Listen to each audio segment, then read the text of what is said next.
In the shadow of ancient castles where moonlight never brings comfort, where wedding bells toll like funeral chimes, and where love becomes the most dangerous weapon of all, lies a story of a woman who dared to defy the most powerful creature in existence. When Alara Whitmore discovered that her wedding vows were actually chains binding her soul to darkness, she did what no mortal had ever attempted. She broke free from a vampire king's hold and ran.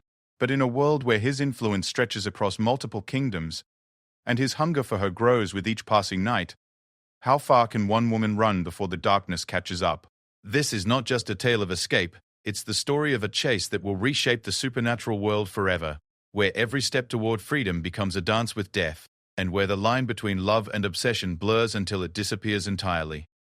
Alara Whitmore stood before the towering obsidian doors of Castle Draco, her white wedding dress flowing around her like captured moonlight. The fabric was exquisite, imported from the finest silk weavers in France, but it felt more like a burial shroud than a bridal gown. The heavy iron doors groaned open without anyone touching them, revealing a corridor lined with flickering candles that cast dancing shadows on stone walls older than memory itself. She had arrived at this moment through a series of circumstances that seemed orchestrated by fate itself. 3 months ago, her father's textile business had fallen into crushing debt. Creditors circled like vultures, threatening to seize everything the Whitmore family had built over generations. Then came the mysterious offer. A letter written in elegant script on parchment that seemed to shimmer in candlelight. A wealthy nobleman from the remote mountain kingdom of Wallachia proposed marriage to Alara, promising to clear all debts and provide a generous dowry that would secure her family's future for generations. The letter was signed simply Vladislav, with a seal bearing the image of a bat with outstretched wings. Her father, desperate and seeing no other option, had accepted immediately. The arrangements were made through intermediaries, lawyers dressed in dark suits who spoke in whispers and avoided direct eye contact. They explained that Lord Vladislav was a reclusive man who preferred the old ways, the traditional customs.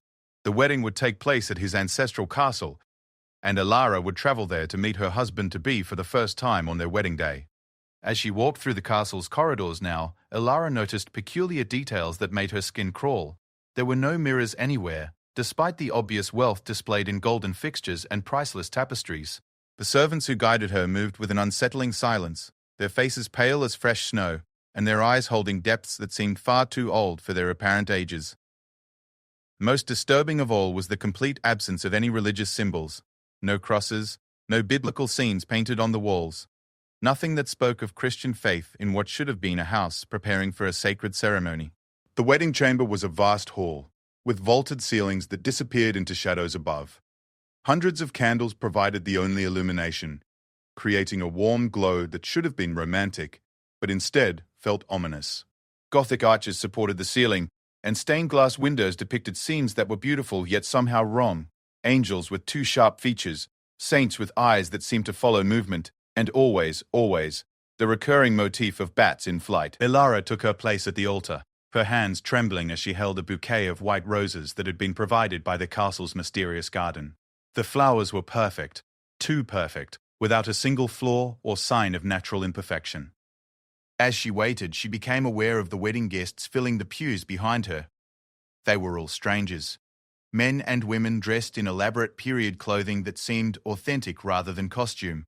Their skin held the same unsettling pallor as the servants, and when they whispered among themselves, their voices carried in strange echo. Then he entered. Vladislav Draco strode down the aisle with the confident bearing of someone accustomed to absolute power. He was tall and imposing, with sharp aristocratic features that were undeniably handsome yet somehow predatory. His hair was dark as a moonless night, pulled back in a style that emphasized his high cheekbones and piercing eyes that seemed to shift from deep brown to red depending on the angle of the candlelight. He wore a black wedding coat embroidered with silver thread in patterns that hurt to look at directly, and at his throat was an ornate medallion bearing the same bat symbol from his letter. What struck Alara most powerfully was his presence, an overwhelming aura of authority and danger that made every instinct scream for her to run. Yet her feet remained rooted to the spot, as if the very stones of the castle floor held her in place. When their eyes met, she felt a jolt of something electric and terrifying, a connection that went deeper than mere attraction and ventured into territories her mind couldn't quite comprehend. The ceremony began immediately, conducted by a figure in religious robes, whose face remained hidden in the shadows of his hood. The words were spoken in Latin, which Alara didn't understand, but the cadence was wrong for a traditional Catholic wedding mass. The phrases seemed older, more primal, carrying undertones that made her skin crawl even as she found herself responding with the appropriate "I do" when prompted. Vladislav's responses were delivered in a voice like aged wine and velvet darkness. When he took her hand to place the ring, a heavy band of silver set with a stone that seemed to absorb light rather than reflect it. His skin was cold as winter stone. The touch sent shivers through her entire body, but not entirely from revulsion. There was something magnetic about him, a pull that her rational mind fought against even as her body responded. With this ring, he spoke directly to her for the first time, his accent carrying hints of old European nobility. "I bind thee to me, body and soul, for all the nights to come." The word should have been romantic, but the way he said nights rather than days sent warning bells through her consciousness. The ceremony concluded with a kiss that lasted far too long and tasted of copper and wine. As their lips met, Alara felt something fundamental shift inside her, as if invisible chains had suddenly locked around her heart and mind. The wedding guests erupted in applause that echoed strangely in the vast hall, and she realized with growing horror that she could not remember making the conscious choice to say, "I do." The words had simply come from her lips as if compelled by some external force. The wedding feast that followed was a surreal experience that felt more like a waking dream than reality. The dining hall was even more opulent than the ceremony space, with a table that could seat 50 people laden with delicacies from across Europe. Crystal glasses filled with wine so dark it appeared black in the candlelight, and dishes that looked and smelled divine but somehow failed to satisfy despite their exquisite preparation. Alara noticed that while she ate mechanically, responding to conversations she couldn't quite follow, Vladislav consumed nothing but wine. His attention remained focused on her throughout the evening, those unsettling eyes tracking her every movement with an intensity that felt like physical touch. When other guests engaged her in conversation, their words seemed to flow around her without quite registering, as if she were listening through water.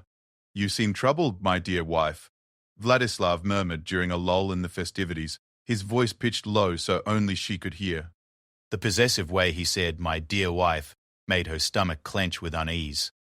"I'm simply tired," she replied, though that wasn't entirely true. She felt disconnected from herself, as if watching everything unfold from outside her own body. "It's been a long day, and everything is so different from what I expected." His laugh was rich and dark. "Oh, my darling Alara, you have no idea how different things will be. Tonight is merely the beginning of your education into the reality of your new existence." Those words carried implications that her clouded mind couldn't quite grasp, but her instincts recognized the threat. She looked around the room, really seeing it for the first time since the ceremony, and noticed details that chilled her blood. The servants moving between tables cast no reflections in the polished silver serving pieces. The wedding guests, despite their animated conversations and laughter, seemed to produce no body heat. The air around them remained as cold as the stone walls.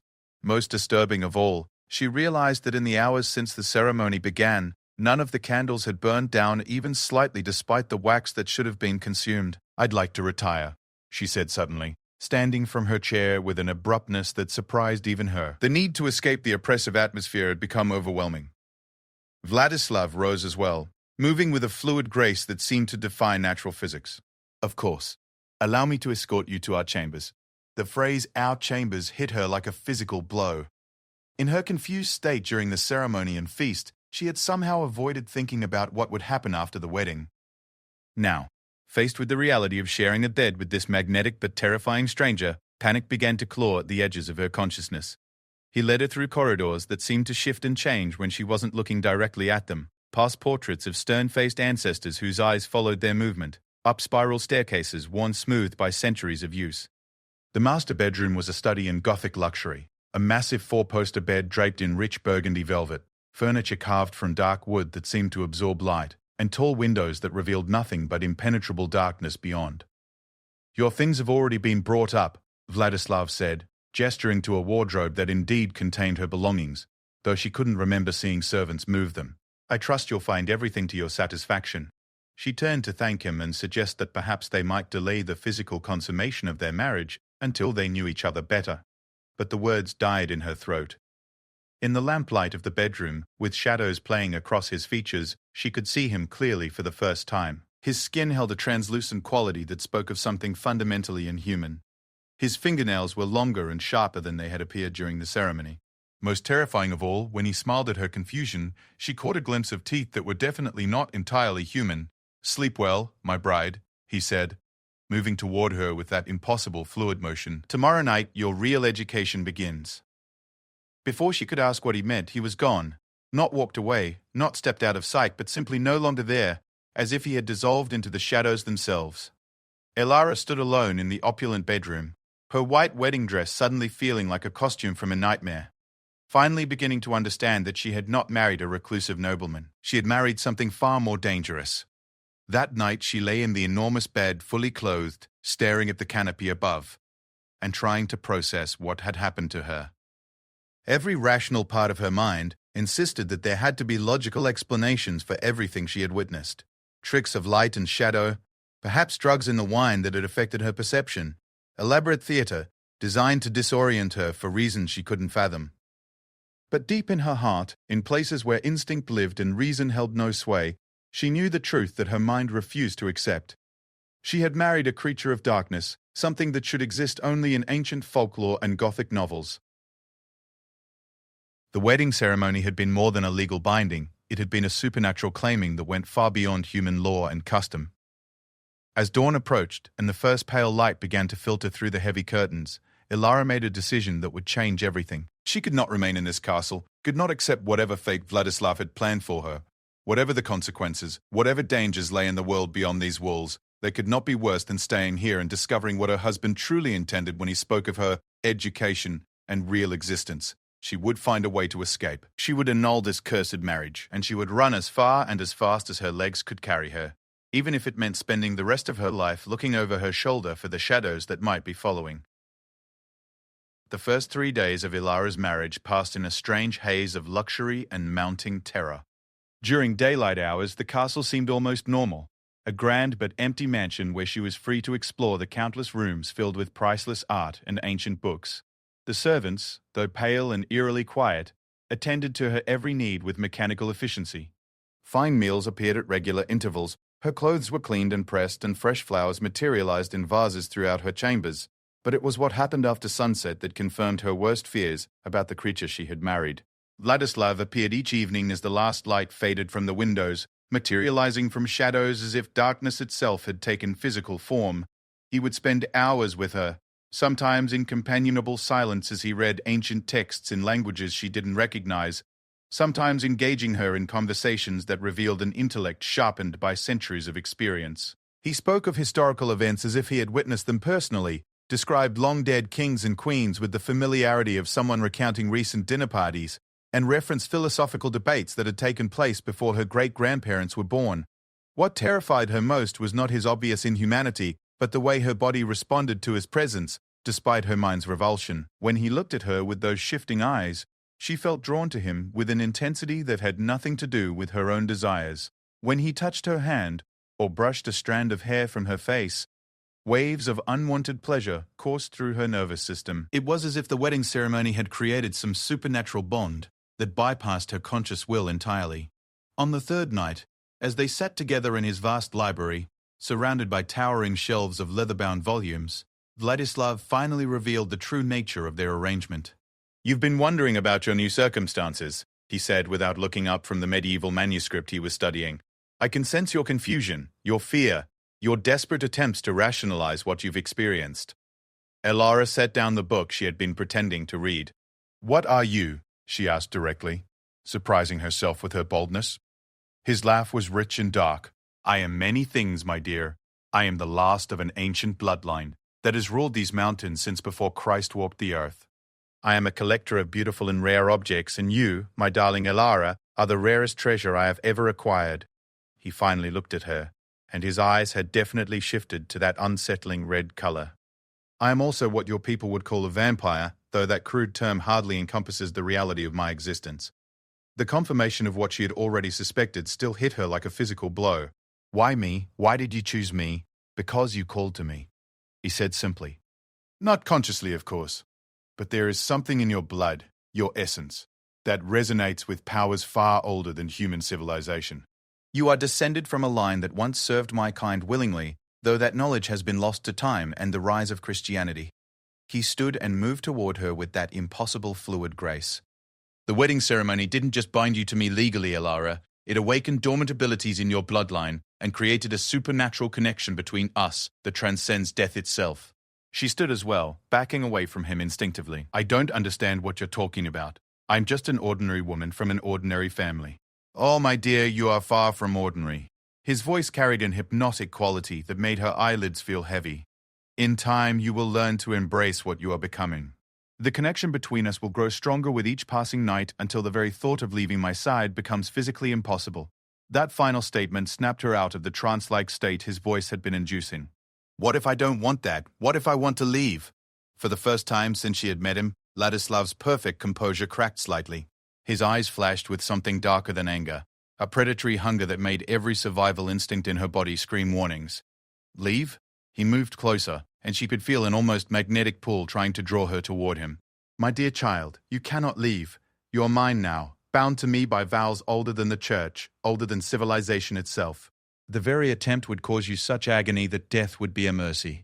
But even as he spoke those words with absolute certainty, Elara felt something stirring in the depths of her being, a spark of defiance that the supernatural binding hadn't quite managed to extinguish. Perhaps it was the same strength that had allowed her ancestors to serve as kind willingly rather than as mindless thralls. Perhaps it was simple human stubbornness.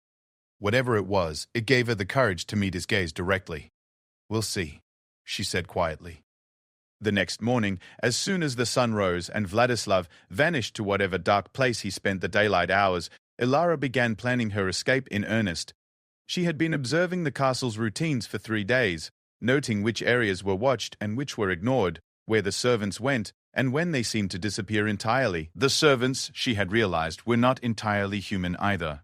They moved too quietly, their skin held that same translucent quality as Vladislav's, and she had never seen any of them eat or drink anything. But unlike her husband, they seemed bound by the limitations of physical form. They could be avoided, distracted, or potentially even deceived. Her first challenge was gathering supplies.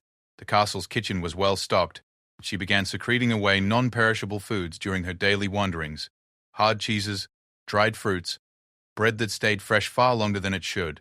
She found a heavy traveling cloak in one of the many unused bedrooms and hid it with her growing cache of supplies. More importantly, she needed to find a way out of the castle that didn't involve the main gates, which were always watched.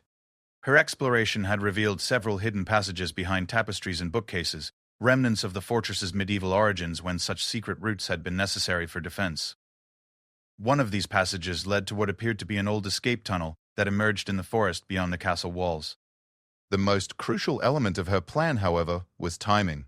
She had observed that Vladislav's influence over her was strongest during the night when he was active and present.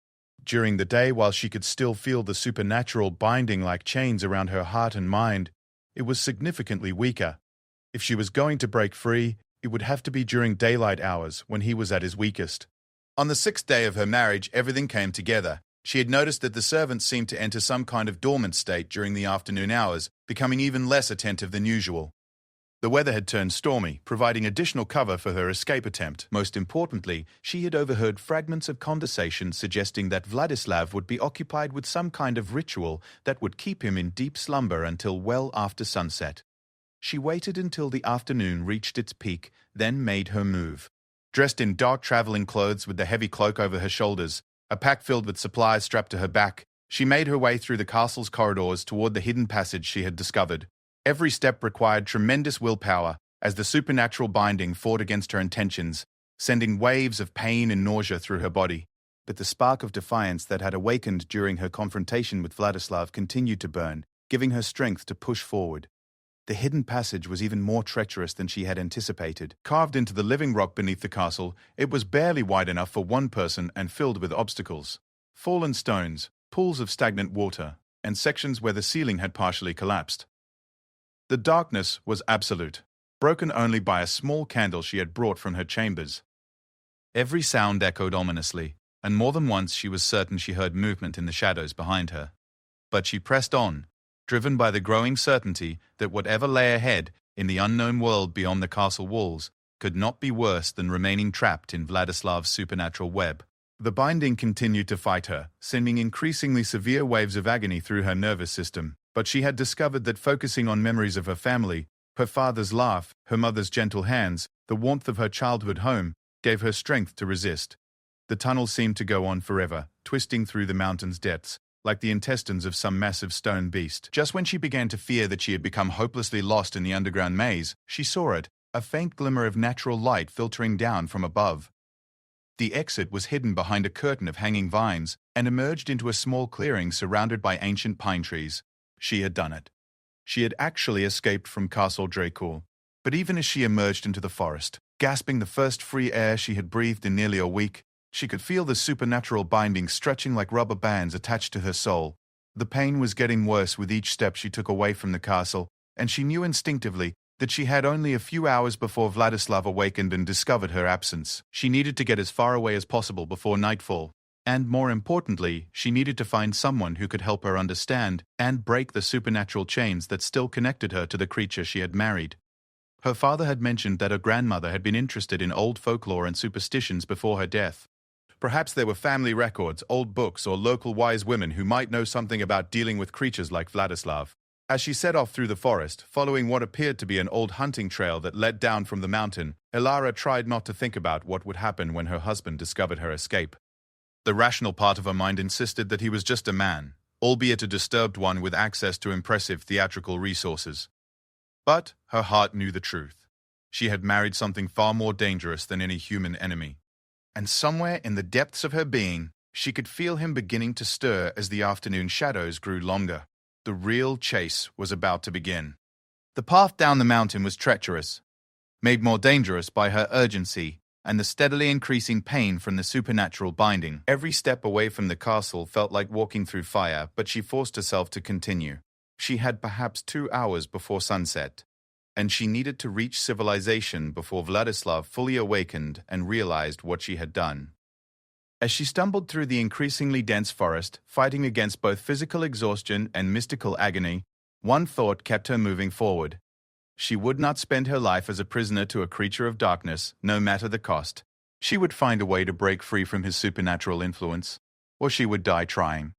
But she would not go gently into the eternal night he had planned for her. Behind her, carried on the mountain wind, she thought she heard the sound of hunting horns beginning to blow. The first village Elara reached was little more than a collection of wooden houses clustered around a small stone church. But to her exhausted eyes, it looked like paradise. She had been walking for 6 hours, driven by adrenaline and desperation as the supernatural binding sent increasingly severe waves of agony through her body with each step away from Castle Dracour. By the time she stumbled into the village square, her legs were shaking, and black spots danced at the edges of her vision. The villagers who saw her emerge from the forest path reacted with a mixture of concern and suspicion. Her fine clothes marked her as nobility, but her disheveled appearance and obvious distress suggested someone fleeing from trouble. An elderly woman approached cautiously, speaking in a dialect that was difficult for Elara to understand, but clearly offering help. "Please," Elara gasped in response, switching to French in hopes of being understood. "I need sanctuary. My husband, he's not what he seems. I need to get away from here as far as possible." The old woman's eyes widened with recognition and fear when Elara mentioned her husband. She grabbed the younger woman's arm and began pulling her toward the church, speaking rapidly in her local dialect while making the sign of the cross repeatedly.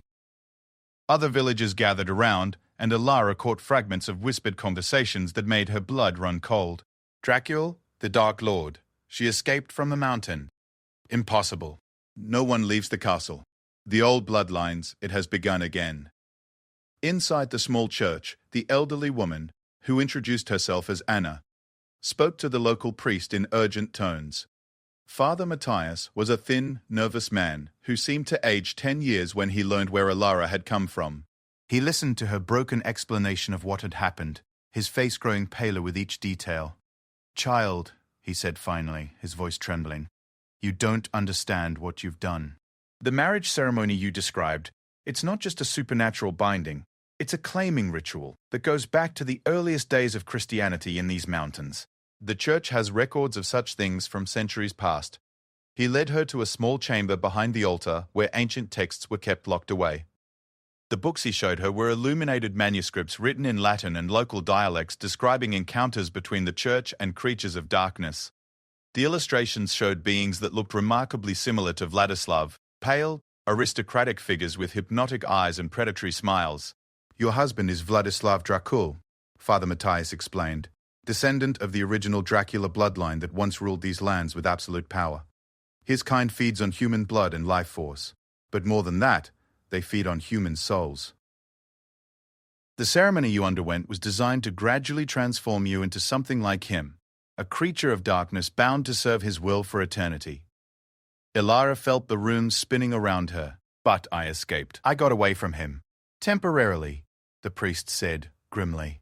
The binding grows stronger over time, but it also works both ways. Just as it gives him power over you, it gives you a connection to him that he cannot break.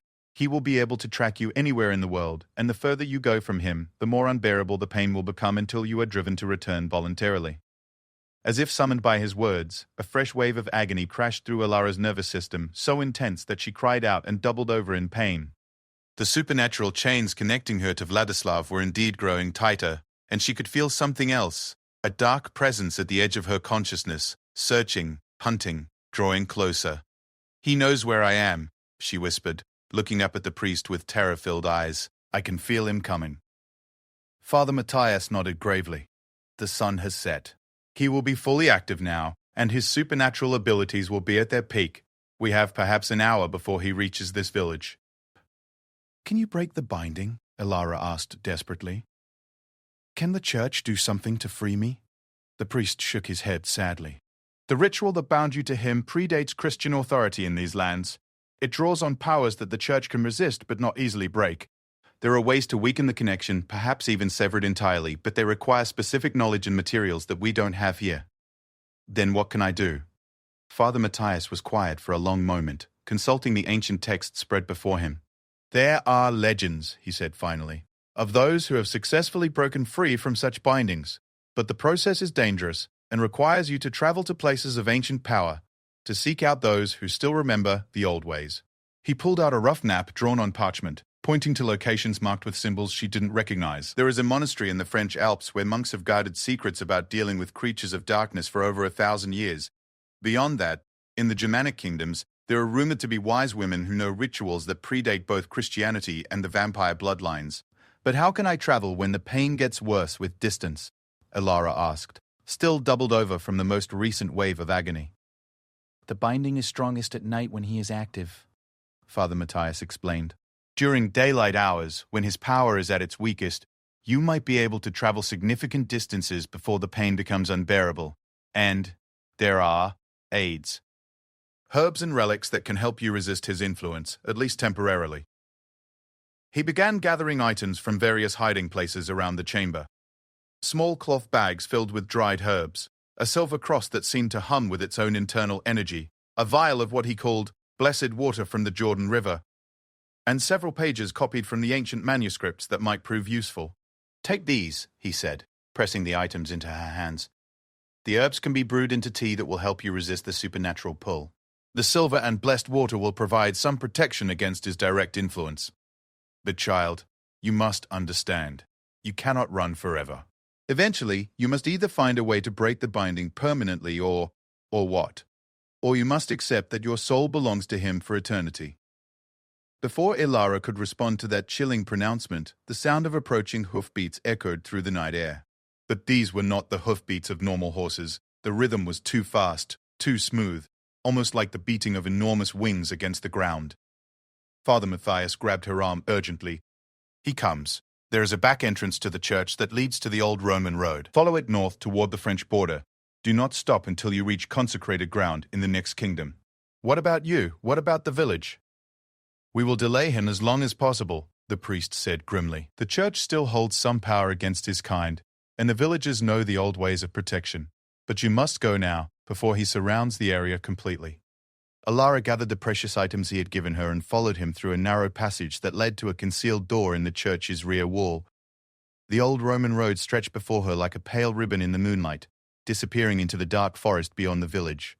Remember, Father Matthias called softly as she prepared to run, travel only during daylight hours. Seek out places of power and people who remember the old knowledge. And whatever happens, do not let him convince you to return willingly. The moment you do, the binding becomes permanent and unbreakable." She nodded, took a deep breath, and began running down the ancient stone road. Behind her, she could hear the sounds of Vladislav's arrival in the village. Doors slamming, people crying out, and underneath it all, a voice like aged wine in velvet darkness calling her name. The supernatural binding fought against every step, sending waves of pain through her body that grew more intense as she put distance between herself and her supernatural husband. But the items Father Matthias had given her seemed to help slightly, creating a small buffer against the worst of the agony. More importantly, she now had a plan. She was not just running blindly anymore. She was traveling towards specific destinations where she might find the knowledge and power necessary to break free permanently. The monastery in the French Alps was her first goal. Perhaps 2 weeks' travel if she could manage to cover ground only during daylight hours. But as she ran through the night, driven by desperation and the slowly growing distance between herself and Vladislav, she could hear him behind her. Not directly pursuing, not yet, but the sound of his voice carried on the mountain winds, calling to her with a mixture of anger and what almost sounded like genuine anguish. "Alara," his voice seemed to whisper from the shadows around the road. "My beloved bride, why do you cause yourself such pain? Why do you flee from the paradise I offer you?" She forced herself not to listen, not to respond, focusing instead on the rhythm of her feet against the stone road and the gradually weakening pull of the supernatural chains. The blessed herbs and silver cross provided some protection, but she could feel his influence testing the barriers, looking for weaknesses. "You cannot run from what you are becoming," his voice continued, seeming to come from different directions now. "The binding grows stronger with each passing hour. Soon, the very act of breathing will be agony without my presence to ease your suffering." A part of her, a part that was growing larger and harder to ignore, wanted to stop running and return to him. The pain of this supernatural binding was indeed getting worse, and she found herself remembering moments from their brief time together when his presence had brought her unexpected pleasure and comfort. But she clenched her teeth and kept moving, driven by the spark of defiance that had gotten her this far. The old Roman road led through increasingly wild terrain as she moved away from the populated areas near Castle Drakal. Ancient forests pressed close on both sides, filled with sounds that had nothing to do with normal woodland creatures. More than once she caught glimpses of glowing eyes in the underbrush and heard the sound of something large moving parallel to her path. She was not being pursued by Vladislav alone. He had sent scouts ahead, supernatural creatures bound to his service that could travel faster than any horse. They were herding her, she realized, keeping her on the road and preventing her from disappearing into the wilderness where she might be harder to track. But they were also keeping their distance, which suggested that the items Father Matthias had given her were providing more protection than she had realized. The silver cross seemed to pulse with its own internal warmth, and she noticed that the creatures following her never came closer than about 50 feet. As the night wore on, exhaustion began to take its toll, despite the adrenaline that kept her moving. Her legs were shaking with fatigue, her breathing was becoming labored, and the supernatural binding was sending increasingly frequent waves of agony through her nervous system. She began to doubt whether she would survive long enough to reach the French border, let alone make it to the monastery in the Alps. Then, just as her strength was beginning to fail completely, she saw salvation ahead. The bell tower of another church, rising above the treetops, marking another village still several miles away but close enough to represent hope. Behind her, Vladislav's voice grew louder and more urgent as he realized she was approaching another place of potential sanctuary. "Alara, stop this foolishness now. Return to me willingly, and I will forgive your disobedience. Continue to run, and I will be forced to take measures that will cause you far more suffering than you can imagine." But she was beyond listening to threats or promises. She had tasted freedom, however briefly, and she would not give it up without a fight. The monastery in the French Alps was still weeks away, and she had no guarantee that the knowledge there would be sufficient to break the supernatural chains that bound her to the creature she had married. But she would try, no matter the cost, no matter the pain. She would find a way to reclaim her soul from the darkness that sought to consume it. Even if it killed her in the attempt, she would not go gently into the eternal night that Vladislav had planned for her future. The hunt had begun in earnest, and she was determined to prove that even supernatural predators could be outwitted by human courage and determination. 3 weeks had passed since Alara's escape from Castle Dracul, and her journey across Europe had become a desperate race against time and supernatural forces that seemed to grow stronger with each passing day. She had successfully reached the monastery in the French Alps, only to discover that while the monks possessed extensive knowledge about creatures of darkness, the ritual required to break her particular binding needed ingredients and conditions that would take months to prepare properly. Brother Augustine, the monastery's expert on supernatural threats, had been both helpful and brutally honest about her situation. The binding you describe is among the most powerful forms of supernatural claiming we have documented, he explained as they studied ancient texts in the monastery's secured library. It was designed specifically to be unbreakable once completed, drawing on bloodline connections that span generations. The elderly monk had provided her with additional protective items: a rosary made from blessed wood, oils consecrated by generations of holy men, and most importantly, a detailed map showing locations across Europe where she might find the specific help she needed. But he had also delivered devastating news about the nature of her supernatural connection to Vladislav. The binding operates like a mystical anchor, Brother Augustine explained. The longer you remain connected to him, the deeper it embeds itself into your very soul. We estimate that you have perhaps 6 months before the process becomes irreversible, after which you will transform permanently into a creature like him, bound to serve his will for eternity. 6 months! The countdown had been running for nearly a month already, and every day she could feel subtle changes beginning in her body and mind. Her senses were becoming sharper. She could hear conversations from impossible distances, see clearly in near-total darkness, and smell things that should have been undetectable. More disturbing were the changes in her appetite and sleep patterns. Food had begun to taste strange and unsatisfying, while blood, even the scent of it, caused an uncomfortable stirring of hunger she didn't want to acknowledge. Most terrifying of all was what happened to her thoughts during the night hours when Vladislav was most active. Even hundreds of miles away, she could feel his presence pushing against the barriers created by the blessed items she carried. In her dreams, he appeared with increasing frequency, sometimes seductive and charming, other times angry and threatening, but always working to convince her that resistance was futile and that she should return to him voluntarily. "My beloved Ilara," his voice would whisper through her sleeping mind, "you cannot fight your true nature forever. You are becoming what you were always meant to be. Stop this painful struggle and come home to me." The monks had taught her meditation techniques to resist these supernatural intrusions, but they were becoming harder to fight off each night. She could feel parts of her personality shifting subtly, becoming more aggressive, more predatory, more willing to consider options that would have horrified her just weeks earlier. From the French monastery, her journey had taken her through the Germanic kingdoms toward the Black Forest region, where Brother Augustine's contacts had directed her to seek out Greta Wolfsbane, a wise woman rumored to possess knowledge predating Christianity itself. The traveling was becoming increasingly dangerous, not just from Vladislav's pursuit but from her own changing nature. She had been forced to stop at a German village when the supernatural binding caused her to collapse from pain during a particularly difficult day's travel.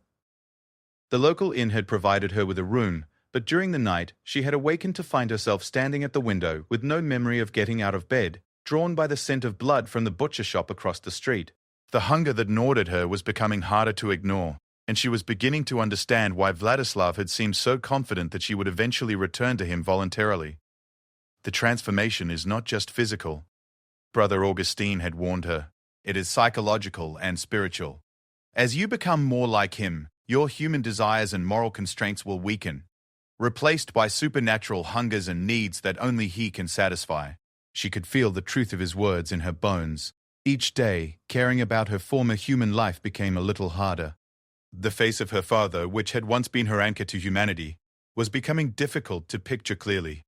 Her memories of home, of sunlight and warmth and simple human pleasures, felt increasingly remote, like stories from someone else's life. But what kept her moving forward was the spark of defiance that had first enabled her escape. Even as parts of her personality shifted and changed, that core of stubborn independence remained untouched. She would not surrender her free will without a fight, regardless of what she was becoming. Greta Wolfsbane proved to be everything the monks had promised and more. The wise woman lived in a cottage deep in the Black Forest, surrounded by protective charms and barriers that made Ilara's blessed items seem like child's toys in comparison.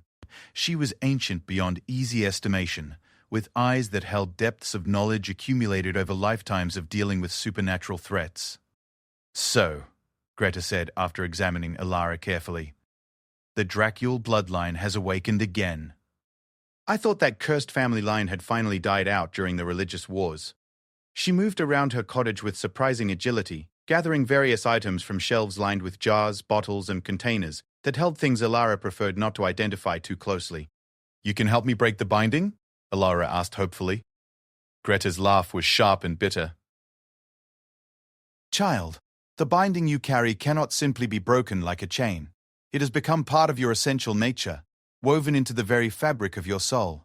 But, she added as Ilara's face fell in despair, it can potentially be redirected or transformed into something less controlling. The wise woman explained that the ancient bloodline connection that made Ilara susceptible to Vladislav's claiming ritual also gave her access to powers that his kind had learned to fear. Your ancestors were not merely servants to the vampire bloodlines, Greta revealed. They were partners in a symbiotic relationship that provided benefits to both sides. The vampires gained access to human vitality and life force, while your people gained supernatural abilities and extended lifespans.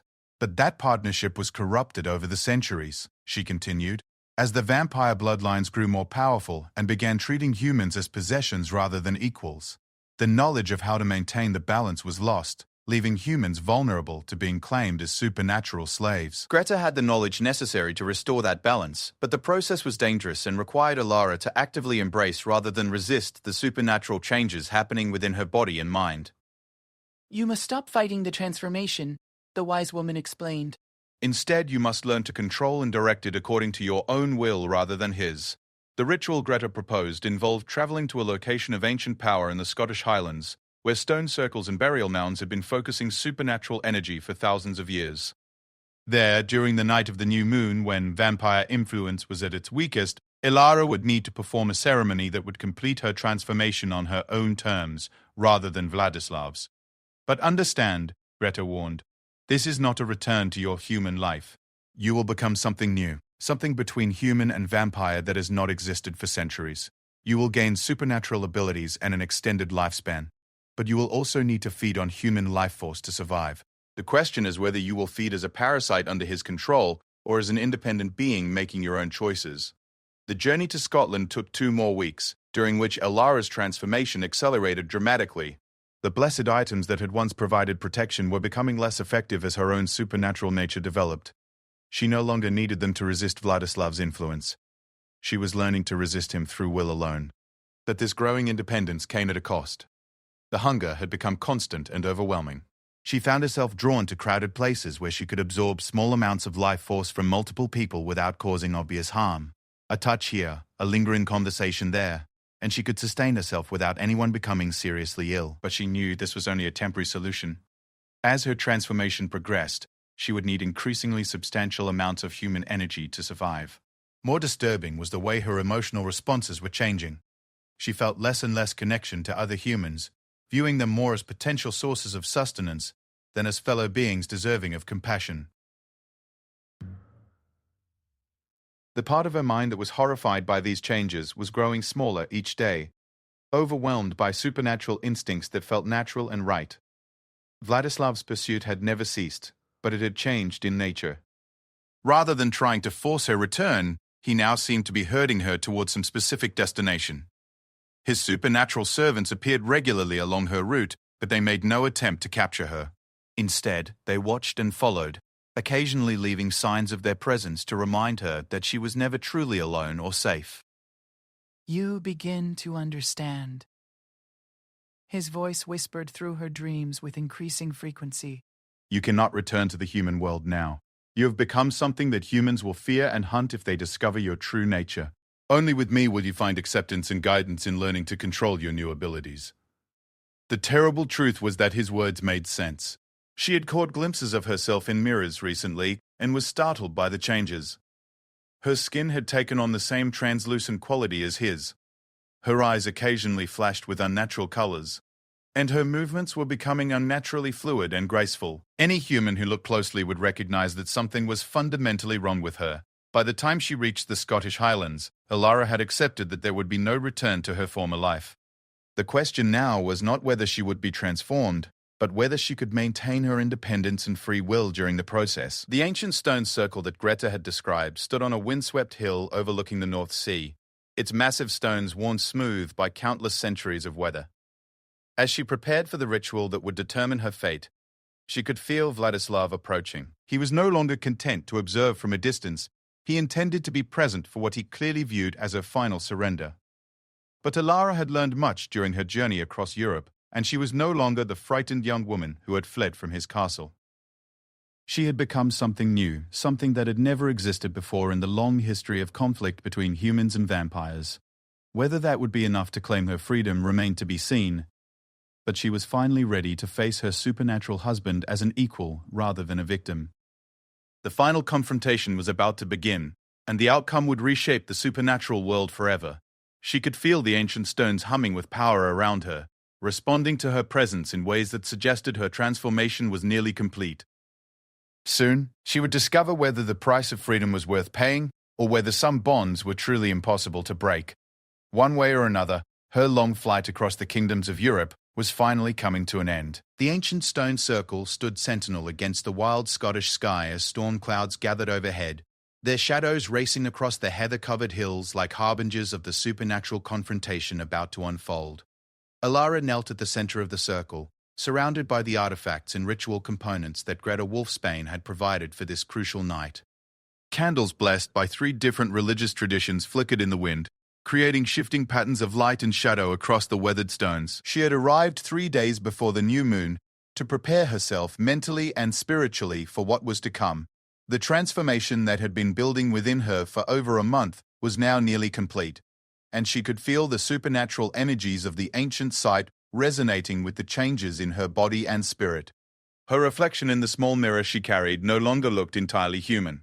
Her eyes held depths that seemed to shift with their own internal light. Her skin had taken on an otherworldly luminescence, and her movements possessed a fluid grace that defied natural physics. The hunger that had been growing steadily during her journey had reached overwhelming proportions. She had not fed in 3 days, partly because there were no humans in this remote location to draw life force from, but mostly because Greta had warned that she needed to be at the very edge of supernatural starvation for the ritual to work properly. Only when her new nature was fully awakened and desperate would she have the power necessary to reshape the binding according to her own will. As the sun set on the night of the new moon, she began the ceremony exactly as the wise woman had instructed, speaking words in languages that predated written history. She called upon powers that had slumbered in these stones since before the Romans had ever set foot in Britain. The ancient symbols painted on her skin in blessed oils began to glow with their own internal fire, and the very air around the circle started to shimmer with visible energy. She was halfway through the first phase of the ritual when he arrived. Vladislav materialized at the edge of the stone circle like condensed shadow given form, his perfect aristocratic features set in an expression of fury and betrayal that was terrible to behold. He wore traveling clothes rather than his formal attire, and she could see evidence of the long chase across Europe in the intensity of his gaze and the predatory tension in his posture. But what struck her most powerfully was how different he appeared to her transformed senses. Where once she had seen a handsome but terrifying man with supernatural abilities, she now perceived the true depth of his inhuman nature. He was ancient beyond imagination, carrying the weight of centuries in the dark depths of his eyes. His presence radiated power that made the very stones of the circle resonate with harmonic vibrations, and she could see the supernatural binding that connected them as visible threads of energy stretching between their bodies. "Stop this madness, Alara," he commanded, his voice carrying all the hypnotic authority that had once been able to control her completely. "You don't understand what you're attempting. This ritual will not free you. It will destroy everything that remains of your humanity." She continued chanting the ancient words, but felt compelled to respond to his accusation. "My humanity was already dying, thanks to the binding you forced on me. At least this way I choose what I become." "You think you choose." His laugh was rich and bitter. "Child, you are following instructions given to you by others just as surely as if you had remained at my side. The wise woman who taught you this ritual has her own agenda, her own reasons for wanting to create something like you." Despite her determination to complete the ceremony, his words planted seeds of doubt in her mind. It was true that she understood very little about Greta Wolfsbane's true motivations, and the wise woman had been remarkably vague about the long-term consequences of the transformation she was undergoing. But the alternative, returning to Vladislav as his supernatural slave, was unacceptable regardless of whatever unknown dangers lay ahead. "Even if that's true," she replied, not pausing in her ritual chanting, "at least I'll face those consequences as myself, not as an extension of your will." Vladislav began walking slowly around the perimeter of the stone circle, his movements predatory and purposeful. She noticed that he did not cross the threshold created by the ancient stones. Whatever power protected this sacred space, it was sufficient to keep even his considerable supernatural abilities at bay. "You still don't understand what you are," he said, his voice taking on the seductive quality that had once drawn her to him despite her fear. "The bloodline you carry, the power that awakens within you, it was never meant to exist in isolation. We are two halves of an ancient symbiosis, predator and partner, darkness and light finding balance together." The ritual was entering its second phase, and Alara could feel the supernatural energies building to dangerous levels around her. The painted symbols on her skin were now burning with actual flames that caused no pain, and the binding that connected her to Vladislav was becoming visible as thick cords of pulsing light. This was the crucial moment when she would either gain control over the connection or be consumed by the forces she was attempting to manipulate. "Watch carefully," she said through gritted teeth, as she fought to maintain control of the increasingly volatile energies, and see how a predator handles being denied her prey. She grasped the visible binding with her bare hands, feeling supernatural fire race through her nervous system as she attempted to reshape the connection according to her own will, rather than allowing it to follow the pattern Vladislav had established during their wedding ceremony. The pain was indescribable, like trying to rewire her own soul while it remained connected to her body. But she forced herself to continue. Vladislav's composure finally cracked as he realized what she was actually attempting. "Alara, stop! You don't know what you're doing!" "That binding connects to my very essence. If you damage it incorrectly, you could destroy us both." For the first time since their disastrous wedding night, she heard genuine fear in his voice, and the knowledge that she finally had power over him was intoxicating. But she also realized that his fear might be justified. The energies she was manipulating were far beyond anything human magic was designed to handle, and she could feel them beginning to spiral out of her control. "Then you should have thought of that before you tried to make me your slave," she replied, pouring all her remaining strength into the effort to reshape the supernatural connection. The binding suddenly snapped into a new configuration, and the change sent shockwaves through both of them. Vladislav cried out in pain and rage as he was thrown backward by the supernatural backlash, while Alara felt something fundamental shift inside her being. The transformation that had been building for weeks completed itself in a single explosive moment, rewriting her essential nature in ways that went far beyond the physical changes she had already experienced. When the supernatural storm finally subsided, she remained kneeling in the center of the stone circle. But everything about her had changed. The hunger that had been consuming her for weeks was gone, replaced by a different kind of need, not for human life force, but for the balance and harmony that came from partnership rather than dominance. She could still feel the connection to Vladislav, but it no longer pulled at her like chains around her soul. Instead, it had become something more like a bridge between equals. Vladislav slowly picked himself up from where the supernatural backlash had thrown him, his perfect composure completely shattered for the first time since she had known him. When he looked at her now, his expression showed not the possessive hunger of a predator claiming prey, but something that might actually be respect. "What have you done?" he whispered, his voice carrying a mixture of awe and apprehension. Alara stood gracefully, marveling at the way her transformed body moved with perfect fluid control. She could feel power coursing through her that rivaled his own, drawn not from human victims, but from the ancient energies of the earth itself. The ritual had not just freed her from his control, it had created something entirely new in the supernatural world. "I've become what our bloodlines were meant to be before centuries of corruption turned partnership into slavery," she replied, her voice now carrying its own hypnotic authority. "I am no longer human, but I am not your creature either. I am something that has not existed for a very long time." She could see in his eyes that he was beginning to understand the full implications of what had happened. The binding still connected them, but it was no longer one-sided. She could feel his emotions, sense his thoughts, even influence his actions if she chose to. Just as he could potentially influence hers, they had become true supernatural partners, equals in power and ability. "The wise woman knew this would happen," Vladislav said slowly, his analytical mind working through the situation. "She used you to restore the ancient balance that my ancestors destroyed when they chose dominance over cooperation." Alara nodded, having reached the same conclusion herself. Greta Wolfsbane played a longer game than either of us realized. She needed someone with the right bloodline and the will to resist your control long enough to reach this sacred place. I was the perfect candidate. "And now?" he asked, approaching the edge of the stone circle cautiously. "What happens between us now?" She considered his question carefully. The supernatural bond between them was stronger than ever, but it was no longer the horrifying chain of enslavement she had fled from weeks ago. She could feel his genuine desire for her companionship, his loneliness accumulated over centuries of existence, his need for someone who could understand and match his supernatural nature.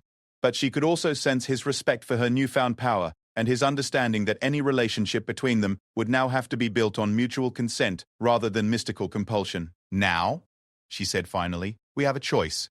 We can go our separate ways, maintaining this connection but living independent lives. Or we can explore what partnership truly means when both sides have equal power and free will." Vladislav stepped across the threshold of the stone circle for the first time that night, and she felt the supernatural energies of the ancient site welcome his presence rather than repelling it. The transformation she had undergone had not just changed her, it had altered the fundamental nature of their bond in ways that affected him as well. "I have been alone for 3 centuries, he said softly, his aristocratic mask finally falling away to reveal the man beneath the monster.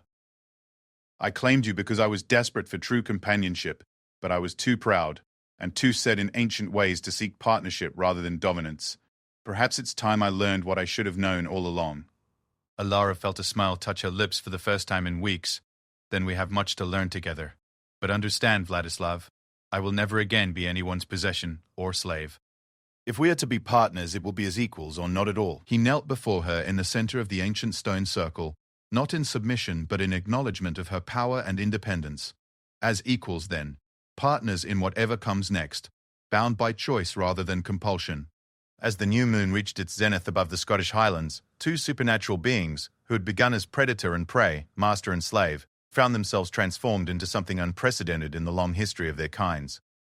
The chase that had taken them across the kingdoms of Europe had ended not in capture or escape, but in the birth of a new form of relationship that would reshape the supernatural world for generations to come. The ancient stones sang with harmonic vibrations, as the balance between darkness and light, power and choice, love and freedom, finally found its proper equilibrium. And in the distance, carried on the highland winds, they could hear the sound of hunting horns. But this time, they were calling not in pursuit, but in celebration of a new age beginning. The Vampire King had found his true queen, and she had found her equal partner. Their story of torment and flight had become a legend of transformation and choice that would inspire others of their kind for centuries to come. In seeking to escape the darkness, Ilara had not returned to the light. She had become something entirely new, a bridge between worlds that had been separated by fear and misunderstanding for far too long. The hunt was over. The real adventure was just beginning.